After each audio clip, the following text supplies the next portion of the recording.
Que bom, queridos irmãos e irmãs, que somos muitos hoje aqui na capela dedicada a São João Paulo II para a celebração da Eucaristia.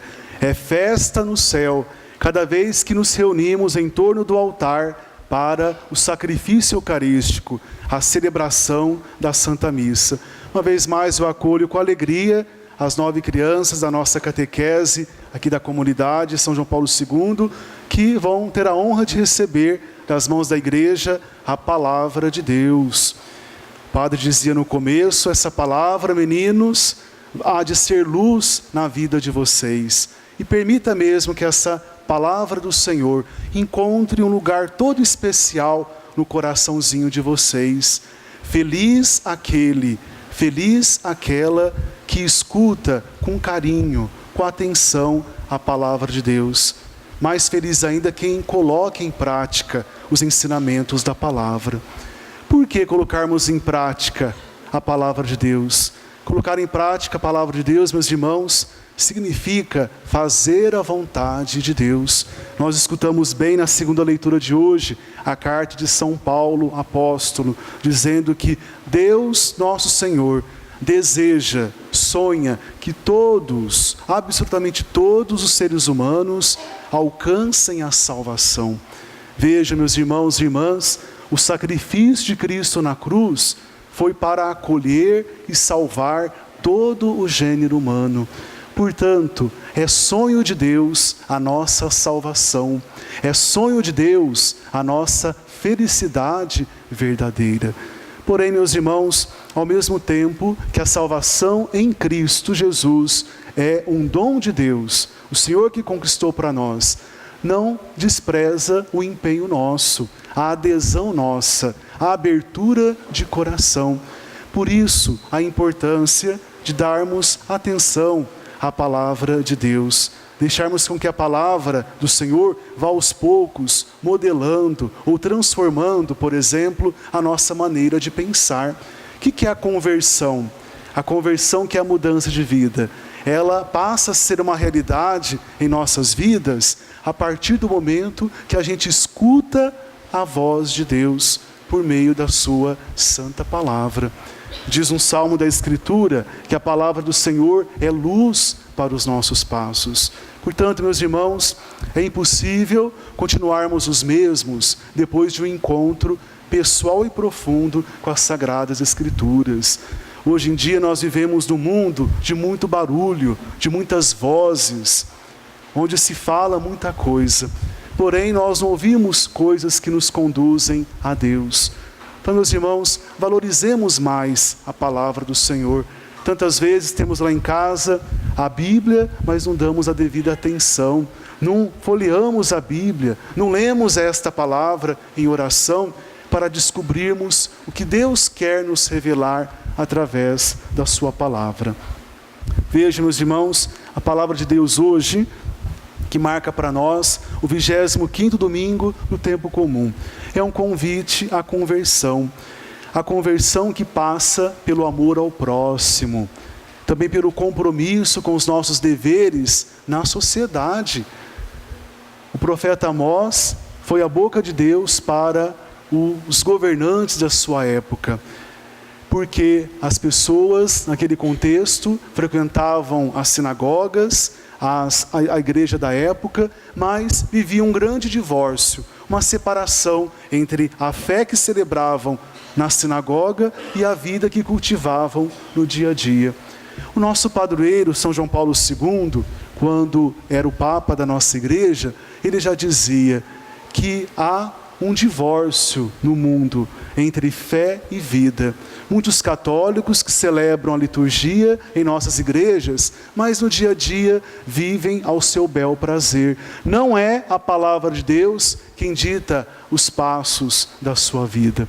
Meus irmãos e irmãs, infelizmente, este é um perigo que todos nós corremos. A palavra de Deus entra no ouvido, mas sai pelo outro ouvido, não cai no nosso coração. Não sejamos católicos apenas de nome, sejamos católicos de fato. Amemos a nossa igreja, amemos a nossa fé, amemos os sacramentos e de maneira especial e carinhosa a Santa Missa. Mas também, meus irmãos e irmãs, amemos colocar em prática a palavra do Senhor. Vejam, Deus é rigoroso, como que se encontra bravo aqui através da voz do profeta Amós. Eu nunca mais esquecerei o gesto desses comerciantes. O que eles faziam? No dia de sábado, que o povo ia prestar culto a Deus, ia celebrar os louvores a Deus, os comerciantes que se diziam religiosos, tementes a Deus, adulteravam as balanças. Exploravam os mais simples, os mais humildes, os mais pobres. Ah, meus irmãos, mexer com o pobre é mexer com Deus. Deus deseja ser respeitado, servido, também na pessoa dos irmãos, sobretudo os menos favorecidos, os mais humildes. É forte a exclamação que o profeta hoje nos falava na primeira leitura. Nunca mais esquecerei o que eles fizeram. Entristece muito o coração de Deus quando nós exploramos as pessoas. E alegra demais o coração do nosso Deus quando nós respeitamos e servimos ao nosso próximo. Então, meus irmãos, a nossa santidade de vida, ela permeia todas as dimensões da nossa existência. Nós não podemos ser santos ou procurar a santidade apenas dentro da igreja, quando celebramos a Eucaristia. O grande desafio é vivermos a santidade da porta para fora. A conversão passa pelo bolso, a conversão passa pelo nosso coração. Um bom cristão também é um bom cidadão, ou seja, cumpridor dos seus deveres. Nós não podemos nos corromper, meus irmãos, ter os olhos fechados para a prática da honestidade, da justiça e da fraternidade. O mundo é dos espertos, como diz o ditado popular, mas o reino dos céus é dos simples, é dos humildes. Desejemos não agradar as pessoas, mas agradar o coração do nosso Deus. Portanto, meus irmãos, saibamos honrar o Senhor também, ou sobretudo, na pessoa dos nossos semelhantes. A segunda leitura nos falava da oração. São Paulo, escrevendo ao Timóteo, nos convida a sermos pessoas orantes. Santa Teresinha dizia que a oração tudo alcança, ou tudo pode ser mudado, transformado pelo poder da oração. Julgar, condenar é fácil. Criticar o trabalho das pessoas é fácil. Agora, meus irmãos, a palavra na segunda leitura nos convida à oração, rezar por todos, a fim de que todas as pessoas encontrem a salvação em Jesus Cristo. No nosso país, nos encontramos numa crise econômica, numa crise de valores, a crise da corrupção. Há um santo da igreja, São José Maria Escrivá, que dizia que o problema do mundo é falta de santidade. Porque quando nós buscamos a santidade de vida, nós procuramos não nos corrompermos, nós procuramos em tudo agradar o coração do nosso Deus. Então São Paulo hoje apóstolo nos convida a sermos pessoas de oração, inclusive nós intercedermos pelas autoridades constituídas. É verdade, nós estamos um tanto desiludidos com o cenário político do nosso país. Mas, meus irmãos, pessimismo não vai nos levar a lugar algum. Mas a oração tudo alcança. Tanto é, em cada Santa Missa, a igreja intercede também pelos governantes do mundo. É um dever nosso, e isso brota da palavra de Deus. Portanto, meus irmãos, é vontade do Senhor que nós troquemos os julgamentos, as críticas destrutivas, pela oração, pela intercessão. O nosso julgamento não vai acrescentar nada na vida de ninguém, mas a nossa oração, a nossa penitência, o nosso sacrifício, a nossa mortificação pode alcançar graças de santidade e conversão para as pessoas, inclusive para os nossos governantes. Então chega de julgar, chega de criticar, vamos rezar, rezar. Isso é muito importante. No Evangelho, meus irmãos, nos deixa um tanto desconcertados, né? Jesus nos conta uma parábola em que parece que ele elogia aquele administrador desonesto. Mas vejam, meus irmãos, o grande ensinamento. Por que Jesus conta esta parábola do administrador injusto, infiel, desonesto? Porque é de se chamar a atenção a habilidade dele. Sabendo que ele ia ser despedido, mandado embora pelo seu patrão, que era um homem muito rico, ele começa a fazer amizades com o dinheiro desonesto que ele recebia, a fim de quando fosse mandado embora, ele teria algum lugar para ficar.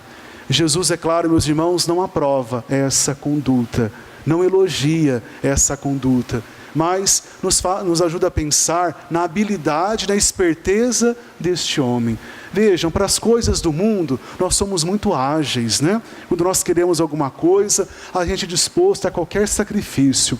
Por exemplo, se a gente quer emagrecer, porque andou comendo demais, quantos sacrifícios, quantas renúncias nós não fazemos, porque queremos o corpo ideal. O verão está chegando, eu quero estar, né, esbelto.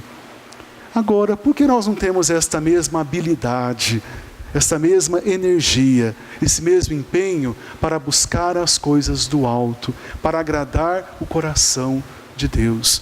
Em meio à crise econômica em que nos encontramos, nosso povo, que bom, é criativo, é dinâmico, para ver se aumenta um pouco a renda familiar.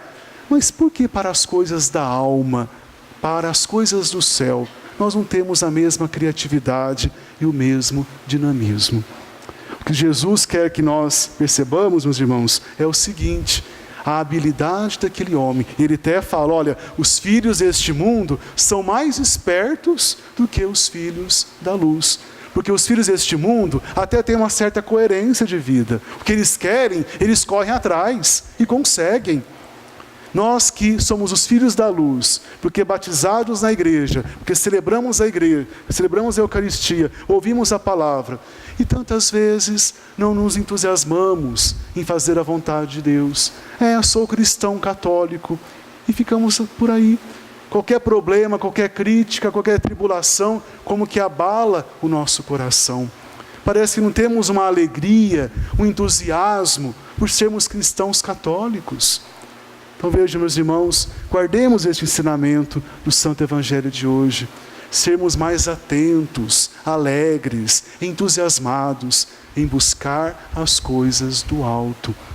Tenhamos esta astúcia, esta sabedoria.